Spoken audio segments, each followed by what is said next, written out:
Hello दोस्तों, मेरा नाम है अपराजिता और आपका ई विद्यार्थी.in में बहुत बहुत स्वागत है। उम्मीद है आप सब अच्छा कर रहे हो, सब बढ़िया हो। तो जैसे कि आप जानते हो, हम लोग पार्ट 4 कर रहे थे आपका मुगल साम्राज्य आपके इतिहास की किताब से। बहुत सारे विषय इसके पहले से हो गए हैं दोस्तों, तो जाके जल्दी से देख लेना। और अब हमारे पास विषय आ गया है जब्त और जमींदार। तो भाई कोई भी देरी ना करें, जल्दी से शुरुआत करते हैं, ठीक है भाई। तो जैसे कि हमने इससे पिछले वाले विषय में पढ़ा ही था कि मनसबदार कौन होते हैं, ठीक है। तो वैसे ही आप और इससे पिछले वाले विषय में भी जाए तो उसमें हमने पढ़ा था कि किसान की खेती और किसान खुद मुगल साम्राज्य की रीढ़ की हड्डी थी, ठीक है। यानी कि जितना भी राजस्व या कर वसूली होती थी, जितना भी वेतन यानी कि पैसा वैसा जो भी आता था राजकोष में सबसे ज्यादा मात्रा में वो किसानों की खेती बाड़ी से ही आता था। तो जब्त और जमींदार मुगल शासकों के लिए उपलब्ध मुख्य स्रोत किसानों से कर थे, जिन्हें शासक अभिजात वर्ग द्वारा एकत्रित किया जाता था। जैसे कि मैंने यहाँ पे बताया कि किसान ही रीढ़ की हड्डी थे और इनसे वसूली करने के लिए, कर वसूली करने के लिए कुछ लोग होते थे। अब आप सोच रहे हो, मनसबदार भी राजस्व वसूल करता था, इक्तादार भी राजस्व वसूल करता था अपनी भूमि पे, इतने सारे लोग क्यों बिठा रखे थे भाई? मुगल साम्राज्य भी कोई छोटा तो था नहीं। तो हम यहाँ पे जो ये किसानों की खेती की बात कर रहे हैं ना, जहाँ पे किसानों से कर लिया जाता था, वो लिया जाता था गांव में और प्रांतों में। मतलब जो छोटे इलाके नहीं होते, छोटे शहर होते हैं, गांव होते हैं, वहां की खेती के लिए कर लेने के लिए अलग से लोग होते थे, ठीक है। वहां के लिए अलग लोग होते थे और बड़े बड़े शहर, बड़े बड़े राज्यों के लिए अलग अलग इक्तादार मनसबदार होते थे, ठीक है। तो भाई यहाँ पे हमें ये याद रखना है कि यहाँ जो खेती से कर लिया जा रहा है वो खेती गांव की खेती बोली जा रही है। गांव के अंदर कर कौन लेता था? जमींदार लेते थे। तो आपको याद रखना है, जमींदार गांव और छोटे छोटे और भी कस्बे होते हैं, उधर जमींदार कर लेता था। कुछ भी ले लीजिए, मुखिया ले लीजिए, बड़े सरदार ले लीजिए, सबको मुगल एक ही शब्द से बुलाते थे, जमींदार, ठीक है। तो भाई यहाँ पे बताया जमींदार के रूप में परिभाषा किया जाता है। आप मुखिया ले लीजिए, सरदार ले लीजिए, किसी को भी नियुक्त करा जाता था, लेकिन मुगल उसको जमींदार ही कहते थे कि तुम जमींदार हो। जबकि उसके बाद अगर जमीन नहीं भी होती थी और वो सिर्फ एक पंच होता था, मतलब सरदार होता था या सरपंच होता था, उसके बाद जमीन नहीं भी होती थी, फिर भी उसको एक ही नाम दिया जाता था कि तुम जमींदार हो और तुम कर वसूली करोगे, ठीक है।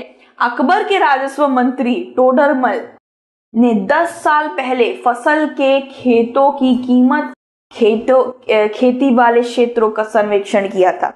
अब हम टोडरमल की बात करने पे आ गए हैं भाई। मुगल साम्राज्य अकबर के वक्त पे टोडरमल रहे हैं, शेरशाह सूर के वक्त पे भी रहे हैं। टोडरमल एक खत्री राजपूत थे और टोडरमल नवरत्नों में भी एक आते हैं। टोडरमल के भीतर 4000 मनसबदार काम करते थे और टोडरमल अकबर के वित्त मंत्री भी थे, यानी अंग्रेजी में बोले तो फाइनेंस मिनिस्टर, ठीक है। तो ये वित्त मंत्री थी। इन्होंने क्या करा, इन्होंने खेती, मतलब खेत जो होते हैं, बड़े बड़े खेत खलिहान में जा जाकर देखा 10 साल में कितना खेती के अंदर से कितना राजस्व सबसे ज्यादा आ पा रहा है, खेती को कितना ज्यादा अच्छा करा जा सकता है, कितने बड़े खेत से कितना ज्यादा कर आना चाहिए। अगर खेत 10 एकड़ का है तो उससे 10,000 आना चाहिए, ठीक है। ऐसे से करके हर चीज का इन्होंने निरीक्षण कराया अच्छी तरीके से, ठीक है, जिससे वित्त और भी ज्यादा आ पाए, जिससे पैसा और भी ज्यादा राजकोष में भर पाए। तो उन्होंने जाकर 10 साल पहले कितना हुआ और अभी जाकर उन्होंने सारा संरक्षण किया, ठीक है।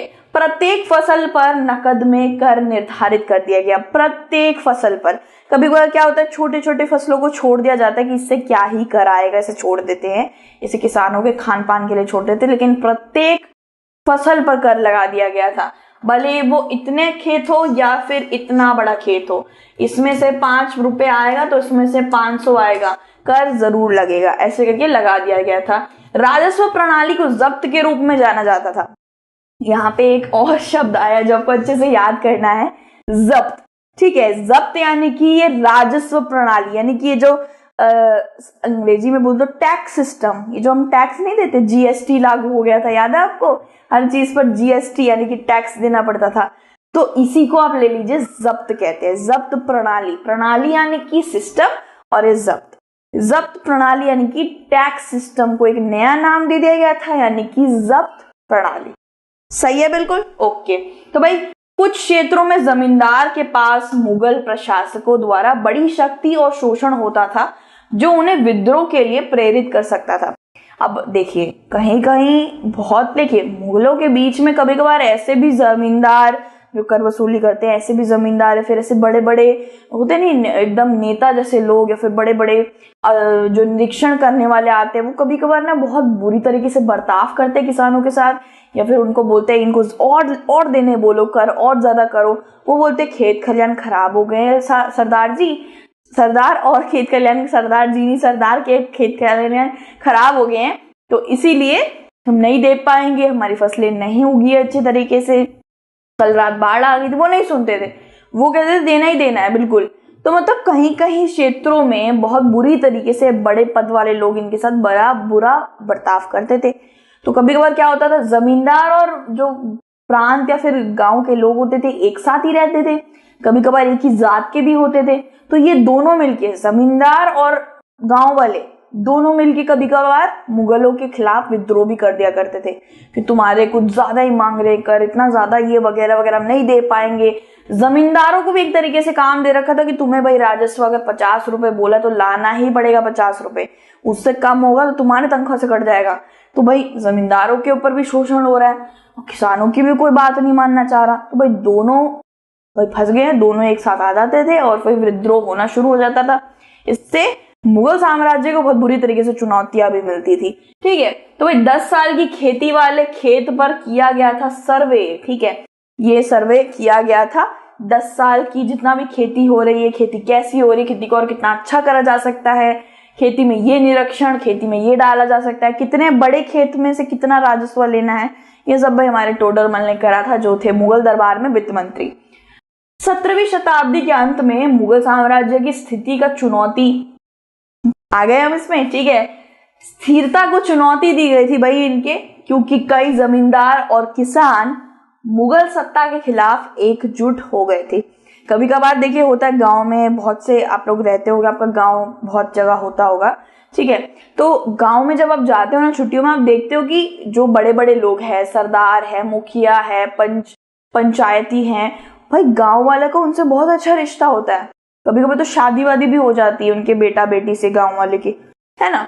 तो ये चीज उनमें अच्छी रहती है। तो जमींदार और किसान बहुत जगहों पे जुट होकर लड़े हैं एक साथ। ठीक है, तो भाई मुगल शासक के खिलाफ जमींदारों को गठबंधन हो गया था। जमींदार और किसान दोनों के दोनों ही मिलकर मुगल साम्राज्य को चुनौती दे रहे थे भाई धीरे धीरे। तो यहाँ हमने पढ़ा जब्त। जब्त क्या होता है दोस्तों बताओ? अभी मैंने बताया था जब्त प्रणाली यानी कि टैक्स सिस्टम। ठीक है, तो भाई जब्त वो होता है। जमींदार कौन होते हैं? जमींदार यानी कि गांव में कर वसूली करने वाले लोग। और भाई हमने थोड़ा बहुत टोडरमल के बारे में पढ़ लिया। ठीक है, जब्त और जमींदार ये हमने पूरा विषय कर लिया। इसके बाद वाला जो विषय आएगा वो है अकबर की नीतियां, नजदीकी से एक नजर। तो ये वाला दूसरे वीडियो में ये विषय चलेगा। ठीक है, तब तक के लिए गॉड ब्लेस यू। ठीक है, अपना ध्यान जरूर रखना और बिल्कुल ठंडा पानी पीना, क्योंकि मजा आता है। ठंडा पानी क्यों नहीं चलेगा? ओके भाई, लिमिट में पीना। ठीक है, और बढ़िया कुछ ऐसी चीजें, ऐसे फल खाओ जिसमें पानी बहुत है। ठीक है, छाछ वाछ ज्यादा पियो गर्मियां आ गई। अगर आप गर्मियों में देख रहे हो तो छाछ वाछ ज्यादा पीना, और ठंडियों में देख रहे हो तो सूप ज्यादा पीना। ठीक है, चलो अपना ध्यान रखो, टेक केयर। दूसरी वीडियो में मिलते हैं, बाय।